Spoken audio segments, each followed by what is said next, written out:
क्या आप जानते हैं यूसीसी यूनिफॉर्म सिविल कोड या समान सिविल संहिता क्या है, जिस पर अपने देश में लगातार कई सालों से बहस हो रही है, लेकिन सरकारें इस पर कोई निश्चित कार्य नहीं कर सकी है। दरअसल किसी भी सभ्य देश की न्याय प्रणाली दो प्रकार के कानूनों से संचालित होती है।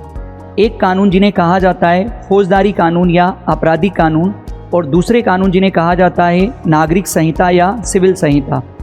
फौजदारी कानून में ऐसे मामले शामिल किए जाते हैं जिनमें हत्या, चोरी, डकैती, लूटपाट, बलात्कार, रिश्वतखोरी, भ्रष्टाचार जैसे मामले शामिल होते हैं। जबकि सिविल संहिता या नागरिक संहिता के अंदर संपत्ति से संबंधित मामले, कॉन्ट्रैक्ट या विभिन्न प्रकार के अनुबंध से संबंधित मामले, विवाह विच्छेद, उत्तराधिकार से संबंधित मामले या गोद लेने से संबंधित मामले शामिल किए जाते हैं। हमारे देश में फौजदारी कानून सभी के लिए समान है।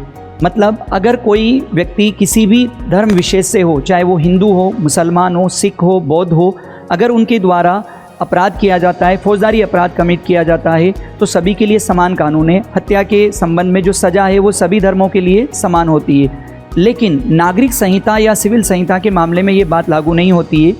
धर्म के अनुसार नियम अलग अलग है। मुस्लिम पर्सनल लॉ अलग है, ईसाई पर्सनल लॉ अलग है, पारसी पर्सनल लॉ अलग है और हिंदू पर्सनल लॉ अलग है।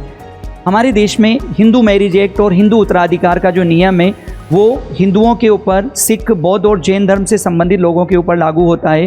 लेकिन अगर दूसरे धर्म की बात की जाए तो उनमें नियम अलग है। जैसे विवाह से संबंधित जो कानून है देश के अंदर कि लड़के के विवाह की न्यूनतम आयु 21 वर्ष या लड़की की 18 वर्ष होगी, ये मुख्य रूप से हिंदू मैरिज एक्ट से संबंधित प्रावधान है।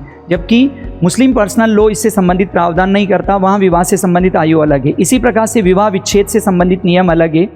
मुस्लिम पर्सनल लॉ में विवाह विच्छेद जैसे ट्रिपल तलाक जैसी चीज़ें भी प्रचलन में हैं और विवाह से संबंधित नियम अलग अलग है। जबकि हिंदुओं के अंदर अलग नियम है, पारसियों में अलग नियम है, ईसाइयों के अंदर नियम अलग है। इसी प्रकार से उत्तराधिकार से संबंधित जो मामले हैं उसमें भी अलग है।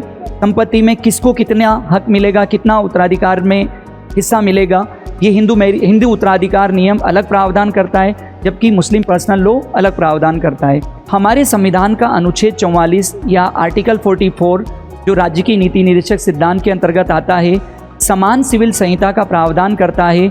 लेकिन स्वतंत्रता से लेकर अभी तक सरकारों ने इस पर कई बार बात की है, बहस की है, लेकिन इस पर कोई निश्चित कानून नहीं बन पाया है। सामान्यतः होता ये कि जब भी यूनिफॉर्म सिविल कोड की बात होती है तो विरोध और वोट बैंक की राजनीति की वजह से सरकार इस पर कोई पुख्ता कार्य नहीं कर पाती है। धन्यवाद।